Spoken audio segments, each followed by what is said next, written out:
Le Premier ministre Abiy Ahmed a précédé hier à l'inauguration du projet de réhabilitation des rives de la rivière Madani Alam reliant Ntoto à Gadjani.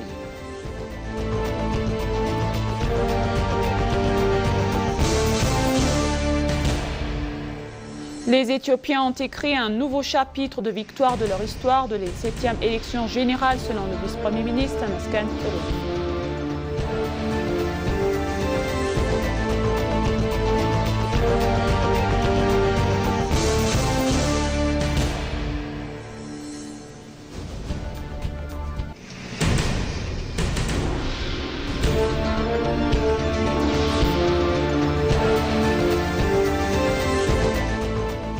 Bienvenue chers téléspectateurs, c'est moi Aïda Gadjamo avec le journal du mercredi 3 juin 2026 et restez avec nous.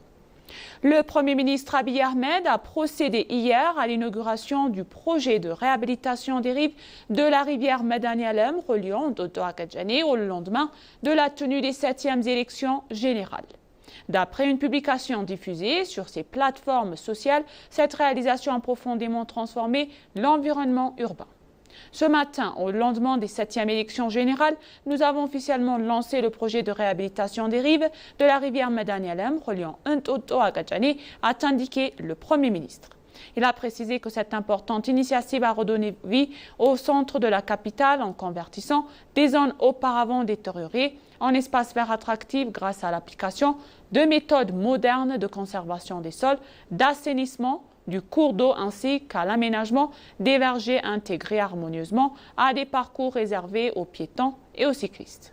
Couvrant un corridor de développement riverain de 22,25 km, ce projet représente une illustration concrète des avancées réalisées et témoigne de manière visible de la croissance du pays, de la réhabilitation de l'environnement ainsi que de la modernisation urbaine.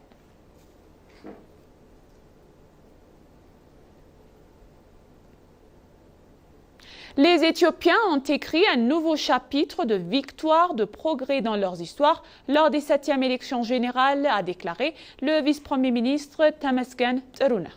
Dans son message, le vice-premier ministre a souligné que le peuple en votant de manière pacifique et civilisée a démontré concrètement qu'un État fort et souverain ne peut être établi que par la libre volonté du peuple et par les urnes. Il a également expliqué que ce processus a permis aux Éthiopiens de prouver au monde entier qu'ils sont des démocrates civilisés, capables de résoudre pacifiquement tout défi.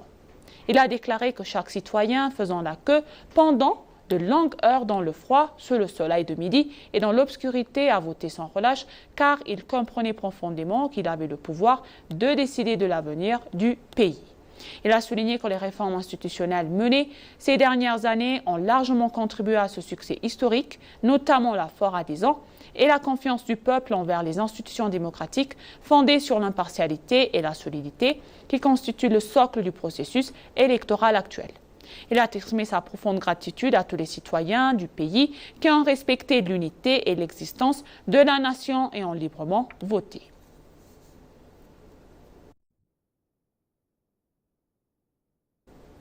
Le processus électoral des 7e élections générales éthiopiennes s'est déroulé avec succès, a annoncé la présidente de la Commission électorale nationale d'Éthiopie, Mme Melatwealth Haïlou. La présidente de la Commission, Melatwealth Haïlou, a fait une déclaration aux médias concernant le déroulement et l'achèvement du scrutin. Dans sa déclaration, elle a indiqué que les citoyens votaient depuis midi. Elle a annoncé que les électeurs avaient pu voter jusqu'à 18 h le soir dans les bureaux de vote, y compris à Addis Abeba, où de longues files d'attente s'étaient formées. La Commission électorale nationale d'Éthiopie a également annoncé le déploiement réussi d'une équipe d'intervention chargée de surveiller et de superviser le processus électoral dans différentes régions. Elle a indiqué que le vote est actuellement en cours à Sidama, Gambela dans la région d'Amara, dans la région Somalie et à Addis Abeba. Elle a précisé que des mesures correctives ont été prises pour répondre aux proclamations, notamment par l'examen et la vérification des suggestions formulées par le service juridique, les partis politiques, les services de téléphonie et les observateurs électoraux.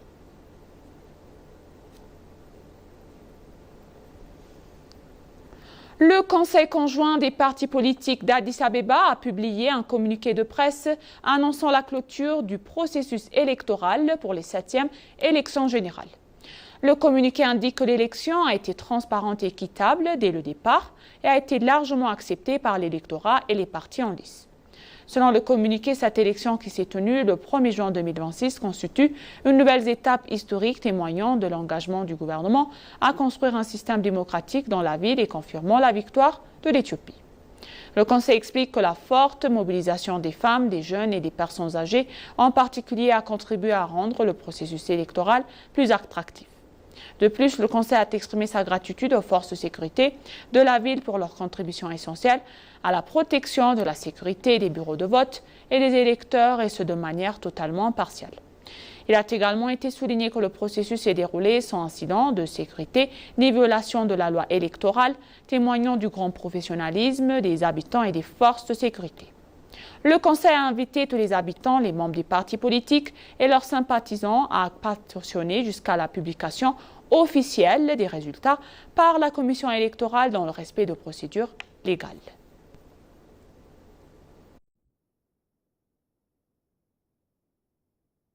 La Commission éthiopienne des droits de l'homme a confirmé que les 7e élections générales se sont déroulées pacifiquement, démocratiquement et sans violation des droits fondamentaux de l'homme. La Commission, lors de la publication de ses conclusions préliminaires, a indiqué avoir mené un travail de surveillance approfondie des 7e élections générales. Elle a également confirmé que le jour du scrutin s'est déroulé dans le calme, la démocratie et sans violation des droits fondamentaux de l'homme. Le président de la Commission, Berhanu Adelo, a déclaré que l'élection était conforme aux normes internationales et s'est déroulée de manière participative et inclusive. Il a participé et précisé que la Commission avait déployé d'importants moyens pour surveiller le processus électoral de haut niveau et qu'elle avait constitué 104 équipes d'observation mobilisant plus de 320 membres pour surveiller plus de 3000 bureaux de vote et plus de 180 circonscriptions le même jour. Il a expliqué que l'équipe d'observation avait suivi activement le processus électoral en étant présente sur le terrain dans la région d'Amara, d'Oromia et du sud de l'Éthiopie.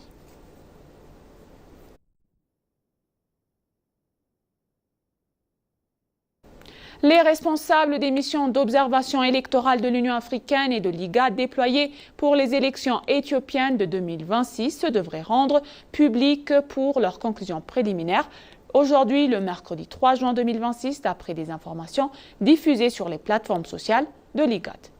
Spécio Wandira Kazibwe, à la tête de la mission d'observation électorale de l'IGAD, et Uhuru Kenyatta, dirigeant de la mission d'observation électorale de l'Union africaine, ont organisé une séance de débriefing post-électoral au lendemain de la fin des opérations de vote en Éthiopie. Cette rencontre a offert aux chefs de la mission l'occasion d'examiner, d'analyser et de consolider les observations recueillies par leurs équipes respectives durant le scrutin, ainsi qu'au cours de la période post-électorale immédiate dans le cadre de leur appréciation continue du processus électoral.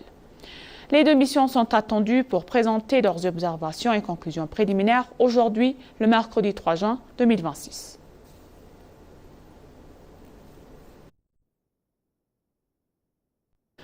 Pour conclure le journal, le ministère du Travail et des Compétences et la Banque de développement de l'Éthiopie ont signé un protocole d'accord afin de renforcer leur coopération dans les domaines de la création d'emplois, du développement, des compétences, de la promotion de l'entrepreneuriat et du soutien financier.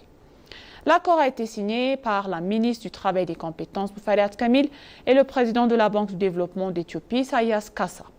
Lors de cet événement, la ministre du Travail et des Compétences, Muferiat Kamil, a déclaré en disant qu'un pays qui prend en compte les besoins de sa jeunesse connaîtra une transformation harmonieuse. Elle a ajouté que des actions efficaces sont menées pour exploiter le potentiel et la créativité des jeunes et contribuer ainsi au succès du développement et de la prospérité de l'Éthiopie. Elle a précisé que l'objectif est d'octroyer des microcrédits et de faciliter l'accès aux ressources aux jeunes des différentes régions. De son côté, le président de la Banque de développement d'Éthiopie, Isaias Kassa, a indiqué que l'accord vise à fournir des fonds et des ressources aux jeunes actifs du secteur agricole dans des régions différentes.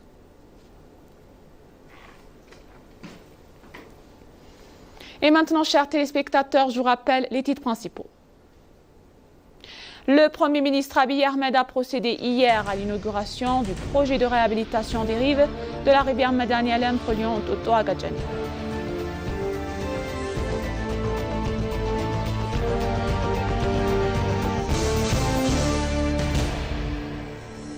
Les Éthiopiens ont écrit un nouveau chapitre de victoire dans leurs histoires des 7e élections générales, selon le vice-premier ministre Temesgen Tillerson.